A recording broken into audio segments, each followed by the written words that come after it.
One of the most common ways that housing officers deprive people of housing unlawfully is to use templated letters, decision letters, in a way which they just pay lip service to the real issues. And so I want to do a video about lip service to explain what actually it is. It's very subtle sometimes, but it basically would make a decision completely flawed and quite easy to challenge. And to give you an idea of what I'm talking about, I'm going to focus briefly on disabilities within housing legislation, because there's a kind of very direct connection between them. And I'm going to talk here about a guy, we'll call him Joe, it's not his real name. And this is an extract from a non-priority decision he got. We're going back sort of 5 or 6 years, I can't remember now exactly how long ago it was. But it was after a particular couple of cases which are relevant. And this guy had multiple diagnoses, basically, lots of health issues. It was ridiculous that the council was going to try and say he was non-priority. We got it overturned, he got house and social housing shortly after, so it was all good. And I'll talk a bit more about what else we did with that decision later. But this is an extract. Now, the templates that Bedford used, they would consider disabilities quite high up the letter, so it's probably on the first page. Some councils use obviously different templates and kind of will be seen further down. And this is the paragraph that the housing officer wrote. So when we met, you told me you'd been diagnosed with arthritis, fibromyalgia, osteoarthritis in your shoulders, hips, knees and feet, chronic dislocation in your hands and post-traumatic stress disorder. So although the housing officer said, you know, you told me, these were confirmed conditions, so it's not that the guy was lying. The housing officer goes on to say, you advised me that you were prescribed gabapentin, 1200 mg, Zomorph, 60 mg and paracetamol. Obviously Zomorph's pretty high level pain relief, as is gabapentin. Gabapentin's not the highest dose you can get there, but it's kind of a mid dose. You advised that you were receiving support from CMHT in relation to your post-traumatic stress disorder and your GP with your other health conditions. He'd also told the housing officer that he was under the pain clinic at hospital, but the housing officer hasn't put that in here. And then the housing officer goes on to say, having taken account of all of these conditions, I've reached the conclusion that I do not consider you are under any disability. And when lay people read these kinds of letters, if you're homeless, you've got no background in the law, you read this letter, on the surface of that, it's coherent, it kind of makes sense, that is real English. But in order to understand how outrageous it is, I guess I just need to give a little bit of detail about disabilities and how it kind of fits into priority need decisions in particular. So under the Equality Act, it basically defines a disability as an impairment, whether it be physical or mental, which has a substantial impact on someone's day-to-day living activities for a long period of time. And incidentally, this guy, Joe, was also getting PIP, so DWP had basically confirmed that he did have a disability, which was again omitted in this bit of the letter. And it's important to understand as well when you're assessing this idea of disability, because you need to look at what the effect of the treatment is on that person, and you need to look at what do you think would happen to that person if they stopped getting that treatment. Now, to use maybe kind of a distasteful example, I don't know, if you think about Oscar Pistorius, the 400 metre runner, when he had his prosthetic legs on, he was one of the fastest runners in the world. So when he had his prosthetics on, he was very able to kind of cope with running around. But the assessment of whether he's got a disability would be looked at when he doesn't have his prosthetic legs on. And so that would be kind of the question that would need to be asked. And so in the case of Joe here, what you would need to ask, and you probably need to ask a medic as well, I'd say, to actually kind of answer this if it's not obvious, as it probably is. You need to ask the question, what would happen to Joe if he stopped taking all of his meds, basically, and he stopped going to the CMHT for treatment with his PTSD? And the answer has got to be that he would be in overwhelming pain. There's no other way of seeing it. I mean, when I met him, actually, had to get me and his partner had to basically help him to get up off the mattress on the floor in his TA, because he was in so much pain anyway, even with these meds. So you can only imagine how much pain he'd be in if he wasn't taking the meds. And so he obviously has a disability. This is, I guess it could be more clear-cut in some cases, but this is really clear-cut. It's also really obvious this guy's vulnerable in terms of the housing definition, but that's another thing I'll come back to. And yet, as I say, the housing officer carefully concludes, that he's not under any disability. And this is lip service in its purest form. So you've said you've considered this carefully. You haven't even kind of scratched the surface. It's just all nonsense. But on the surface, it does seem to be coherent.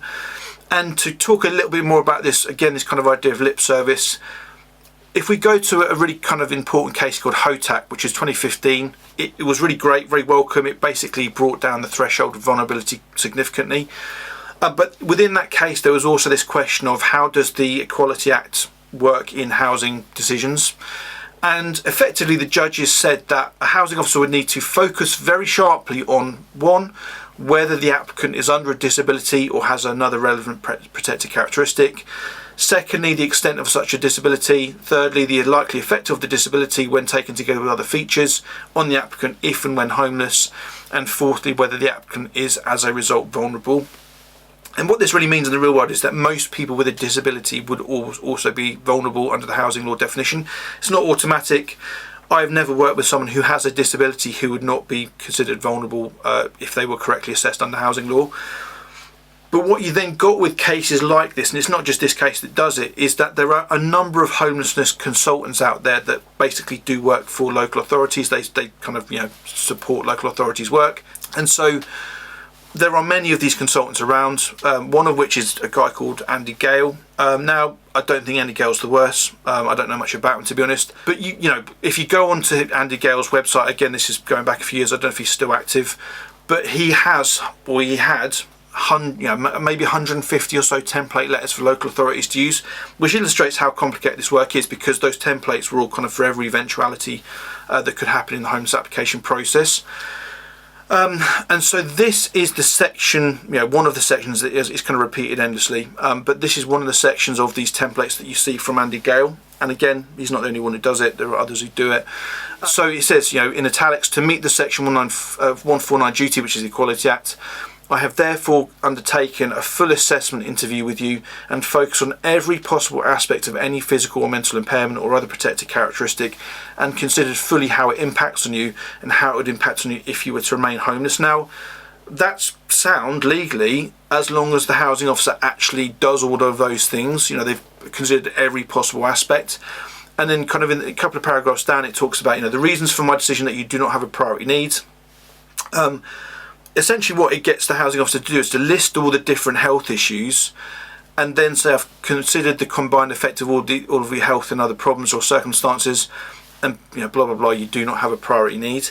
So you can see how these templates could be misused really badly by Machiavellian housing officers, in effect, to insert all of the medical information, kind of list all these different diagnoses, and yet not really kind of give it any proper consideration at all, because these letters, what they don't do is they don't kind of make the housing officers give or explore these issues properly.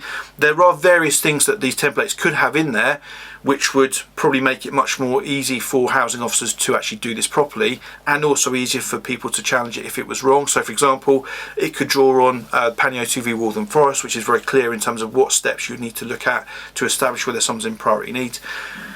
But this, in one sense, this is definitely open to abuse, and that's kind of what we see here with this Bedford decision for Joe. In that, it's not that this housing officer wasn't using the Andy Gale templates, but they were using it from somewhere. I don't know where they got it from.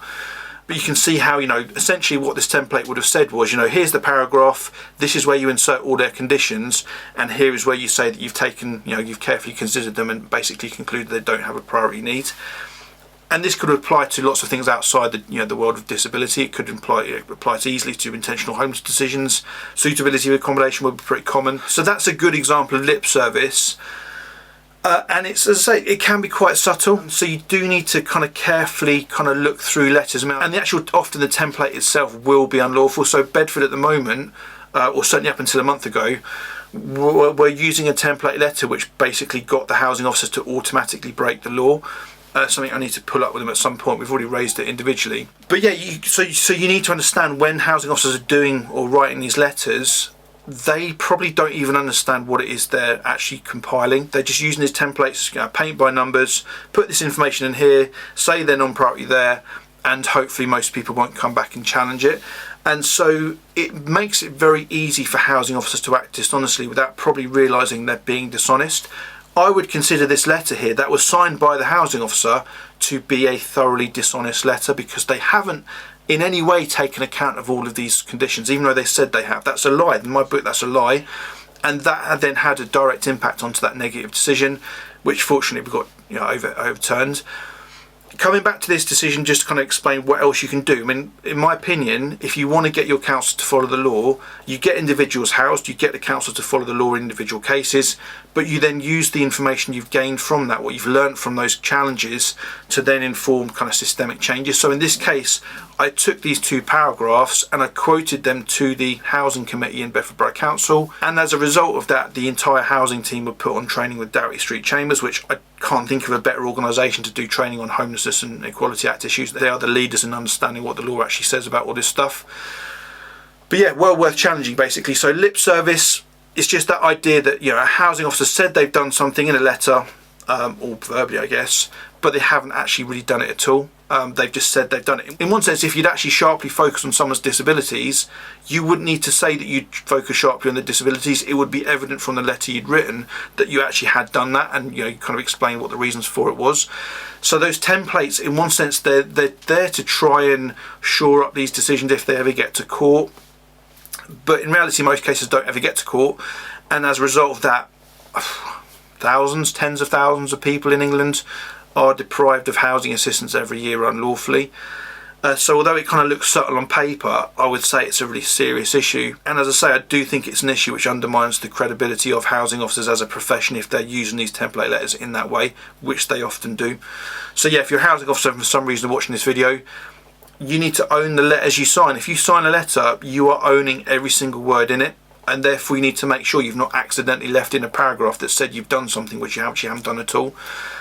And I guess as well, like, it's probably something which I have not really pushed on yet, but it would probably be a good way to improve the practices of a council to get hold of the templates they use, which you can do through the FOI process. I mean, we've done it kind of haphazardly before in Bedford, but not systematically, and go through the template letters and basically pull out all of the ways in which template letters are inadequate and basically push housing officers into making poor decisions. And if you've got the templates improved, then you're going to see systemic improvements.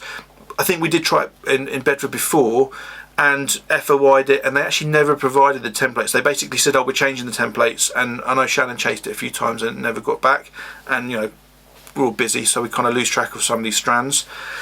So it's maybe something we need to return to at some point. But yeah, I think unpicking these kind of templates is a really good way to understand how you can challenge decisions and get people housed.